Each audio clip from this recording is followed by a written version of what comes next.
Yo, what's up, gamers? It's your boy Enfield back in the mix. We all know that feeling, right? When a game starts to grind your gears so much, you just want to toss it out the window and never look back. Today, we're diving deep into those games. The ones that had us screaming in frustration, swearing we'd never touch them again. And you know what really grinds my gears? That stat, with over 90% of people not subscribed to the channel. So don't be left out. Join the chosen few. I think it's time to kick things off. So buckle up, folks. It's gonna be a wild ride. Alright, let's kick things off with the classics. The games that fry your brain with their genius difficulty. Crash Bandicoot. The adorable cartoon Bandicoot jumping around crates. Yeah, that one. You'd think, what could go wrong? But then there's that darn bridge. That bridge to nowhere. You've mastered jumping, spinning that Bandicoot like a pro, and then bam! Back to square one. You're a total noob again. Those crumbling boards, those darn turtles. And the most infuriating part?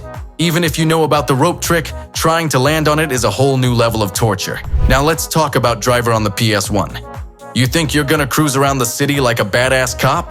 Ha! Think again. First, they trap you in a parking lot, making you do all sorts of weird stuff with your car. Slaloms, 460-degree turns. What even is that? And that timer, ticking away, grinding your gears.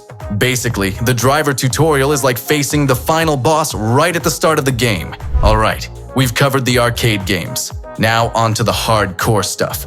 Japanese RPGs are a whole different kind of torture. But even JRPG fans can't handle it when the Japanese devs go overboard with the Japaneseness. Final Fantasy XV, a game about bros on a road trip. Sounds cool, right? But in Chapter 13, they just dump you in some dungeon, strip you of all your weapons, and make you wander around corridors for 3 hours with a rusty knife. 3 hours, man.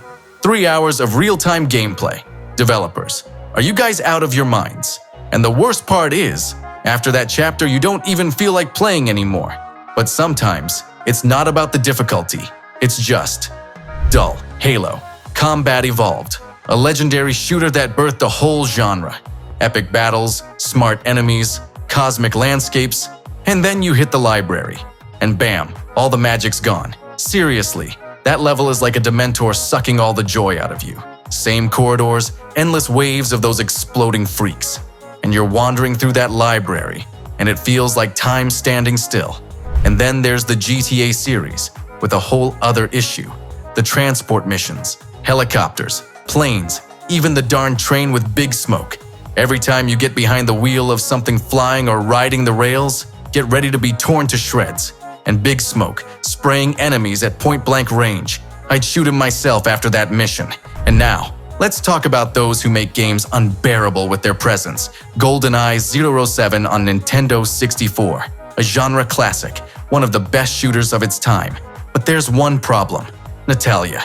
This Russian hacker with the IQ of an amoeba manages to ruin the entire game. She walks into bullets, gets stuck in walls, constantly whines about some terminals. And the most infuriating part? You can't even kill her. You just have to endure this dumb broad until the end of the game. Natalia Fedorovna, if you're watching this, know this. You're every gamer's nightmare.